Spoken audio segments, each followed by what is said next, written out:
Welcome to Legends with Bevan Jones. Thanks to Anytime Fitness Glenelg and Bickford's Australia.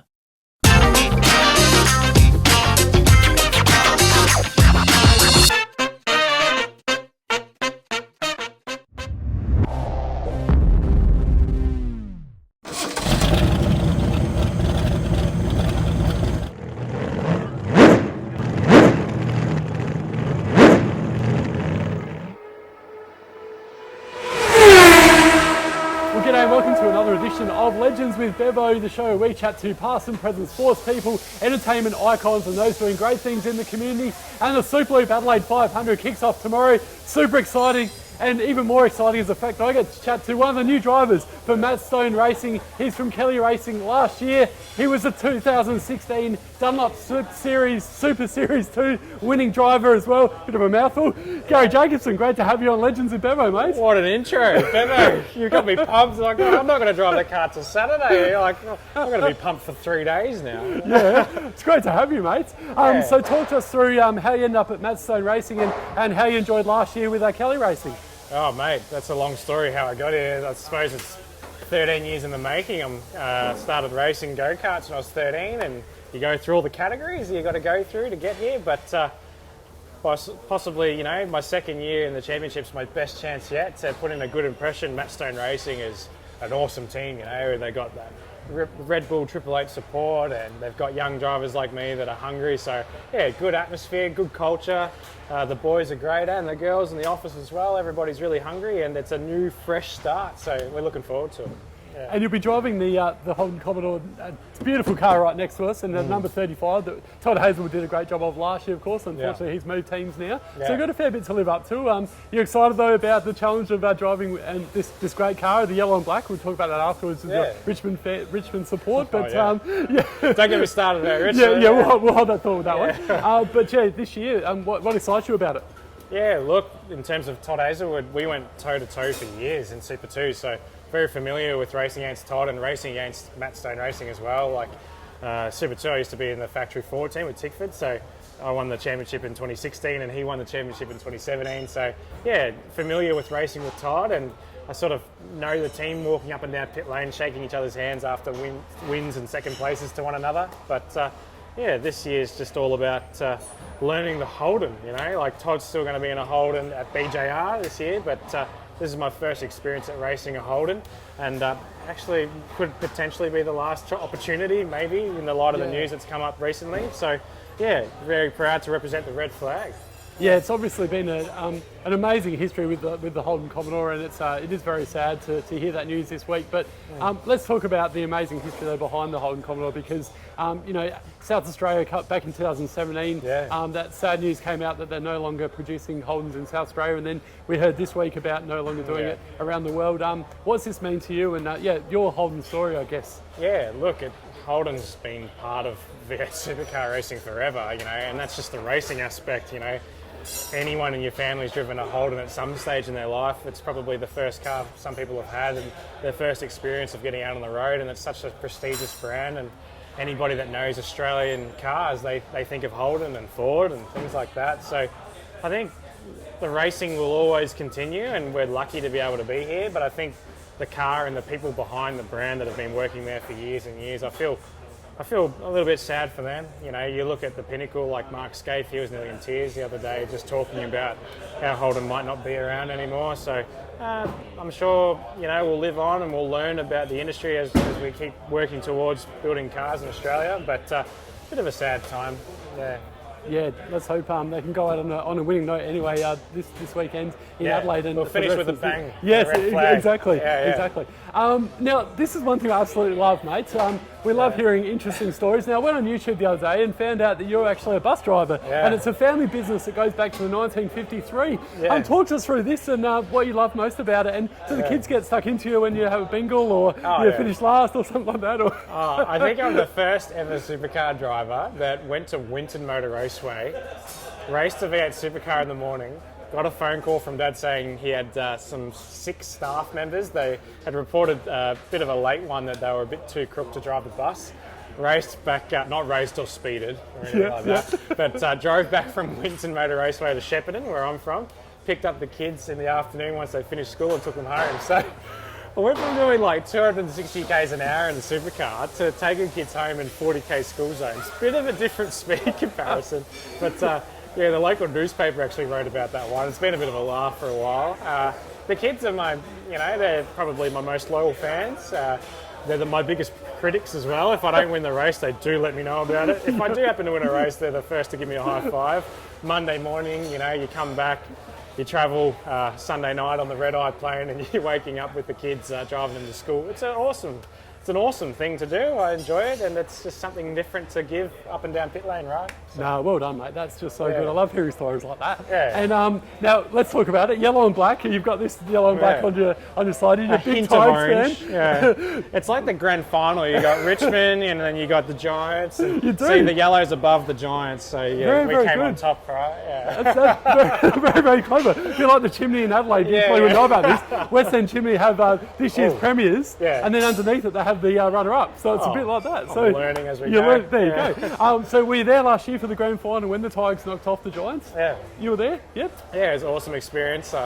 As an athlete that competes in sport, it's nice to see to be a fan every now and then and enjoy the 100,000 plus crowds that you get with AFL footy.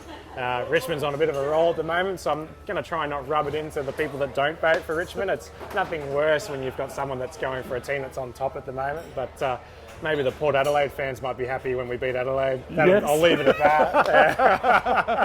Yeah, that's true. That was a bit of payback. Port, aren't you? I was, because 2007 we lost by 119 points, and all the Coast supporters love reminding us of that, so it was nice a couple You're of years welcome. Yeah.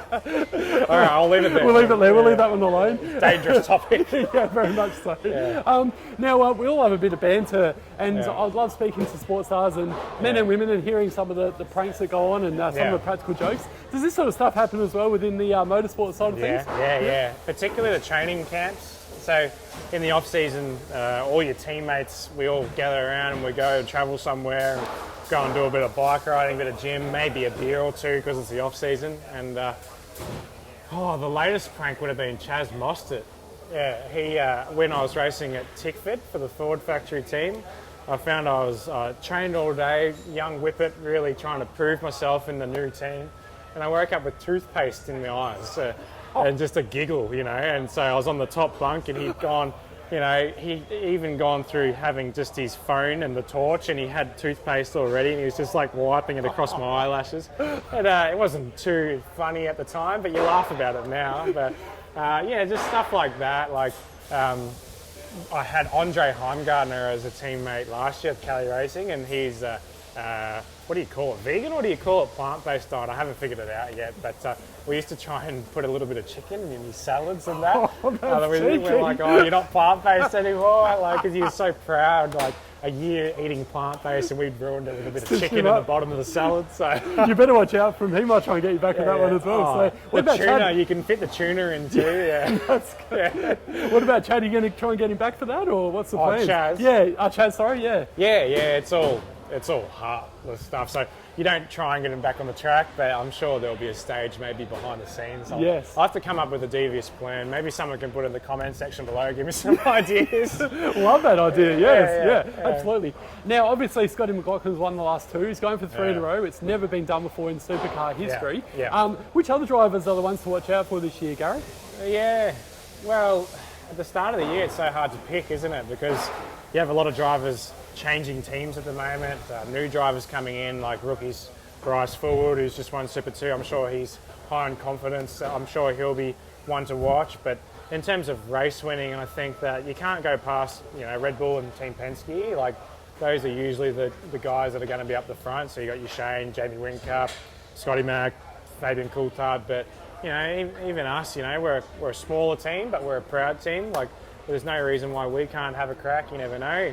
Like, it's just the start of the year. So if you looked at the other teams, I'd say Anton Di Pasquale, he's pretty good in that Erebus car. A lot of talk about whether he's going to go to Triple Eight, once Jamie might retire. But don't disregard us. The Jacobson number 35 car might be up the front. Yeah, fingers crossed, mate. Let's hope so. Yeah.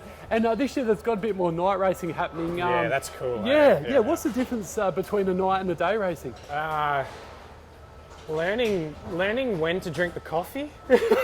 If you peak too soon, like you find you'll have 8 coffees in a day, so getting used to racing at night's the biggest thing, because as a driver you wake up so early in the morning for a 9 a.m. practice session and the day drags on till like 9 p.m. So for the drivers it's just learning when to rev yourself up for the race. But in terms of the night racing as a spectator point of view, like I watched Sydney Motorsport Park, I thought was pretty cool. I thought Perth last year was pretty cool. The liveries all changing, and like the lights of the numbers and things like that, differences with the liveries, everything just looks more exciting. And I think when you're driving, you feel like you're going faster because you're not used to racing in the dark and the visibility is a little bit lower. You're relying on the the lights and everything like that. There was a few blind spots at Barbagallo where it was getting a bit dark and the headlights need to be improved. But yeah, everything's faster. You're hitting curbs and you see sparks flying off the car in front of you. That sort of stuff's just cool. I think we need to do more of it. Gold Coast, the party town, they're not shy of having a good time at night. So now we're just going to add some race cars in there. Watch your space, that would be awesome. So I think it's great. It's a good move for the sport. We've got to mix things up, AFL mix things up every now and then. I like watching that.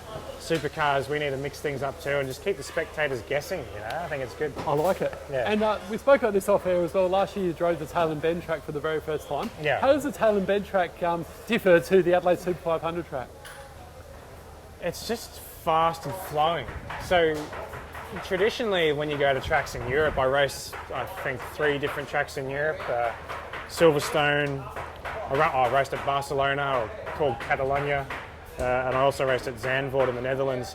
You go over there, all the tracks are really fast and wide open. So I think Tail and Bend's taken a bit of an approach of what everybody's doing overseas and trying to apply that standard in Australia, which is awesome. Great facilities as well when you talk about the track, but also the facilities are just Formula One standard, So really fast flowing track, high speed, different gear ratios in the car, so the car's a little bit lazier off the corner, but the top end speeds are really quick. The engineers, we've just come from Tail and Bend where we have a really stiff car that can go across those long corners really well, to now we're going to Adelaide where we're going to try and have a soft car and make sure it goes over the curbs and all the corners are nice and tight and twisty. The braking areas are all bumpy from road cars just driving to work every day in the mornings, So it's a one to rack your brain as a driver, because you go from that track, you got to drive like smooth and sort of, just let the car flow, to a track like Adelaide where it's a bit more about finessing the car and grabbing it by the scruff of the neck, wrestling it away from the concrete wall, and it's differences, but it's good for the sport to have the unique similarities. Yeah, absolutely, and that difference as well. And like we said before, that's what the talented drivers have to deal with, don't they? Those different sorts of tracks. Yeah, well, you get judged a lot on the driver when it's raining or when you're at a street circuit. So I've had some good success here in Super 2. I'm still looking at bettering myself in the main game level because it's a big jump from Super 2. But you drive behind guys like Jamie Whincup or Shane. They've been here for I don't know how many years, man, but they just go that little bit closer to the wall everywhere, and it's just a tenth of a second here or there. It's pretty cool. Well, you're only 27 years old, mate, so you've got a long way to go still. So, And just Not at finally, the end of my tether, exactly. Yeah. And just finally, I heard that you love your speedway. And what other outside interests do you have as well as the AFL? Speedway's cool. I think we need to appreciate all forms of motorsport, right? You can turn up to the track, you can have a beer on the sidelines, you can watch the cars flicking dirt onto the spectators. It's pretty different and unique, but Speedway, I raced 6 races in the sprint car. So you're jumping out of a car that's 650 horsepower to a sprint car that's on dirt, less grip, 900 horsepower. They're lighter. It's quite a handful. So there's a lot of good drivers out there in Speedway as well. You think in supercars it's the pinnacle of Australian motorsport. It is. It's got its place, but sprint car drivers in Australia are pretty good too. Yeah, and the interest in AFL, where's that stem from? Is that from just being a Shet boy, or? I don't know. I think the game's unique. I like lots of different sports. I went to watch football, like they call in the UK. I went and saw Liverpool, who's on a bit of a winning streak at the moment. No one can stop them. When I went and did a bit of driver training with Rob Wilson, the guy that trains Formula One drivers. Oh, cool. So I went up there and appreciated what their football's like. For me in Australia, I think to have our own version of football it's pretty cool. You know, I think it gives us a bit of identity. But yeah, I enjoy all sports. I think just seeing athletes, how they prepare and how they train and how they compete in the big moments with, you know, passionate Australian supporters is cool. Yeah. A bit like supercars as well, mate. Yeah, There's nothing better when you've got we're on the, you know, behind us we've got the pit lane and you've got all the crowd watching you on the stands there. It's a great spectacle at Adelaide. No, it's super cool. So yeah. Well, Garry, thanks so much for joining us today on Legends with Bevo, mate. It's been an absolute pleasure having you on. Thank you to Julie, to Matt Stone Racing, and to Al as well, and the crew for letting us be able to chat to you. It's an absolute pleasure, mate. Oh, and anytime, Bevo. And all the very best this weekend in Adelaide and as well going forward for the rest of the year. Thanks to Jeff for filming for us again, and we look forward to speaking again soon, mate. Awesome. Thanks for watching, and make sure you give me a cheer if you see me anywhere at any racetrack. Come and say hello. It'd be great to see the spectators of this show. Absolutely. Awesome. Good on ya. See you guys. Take care.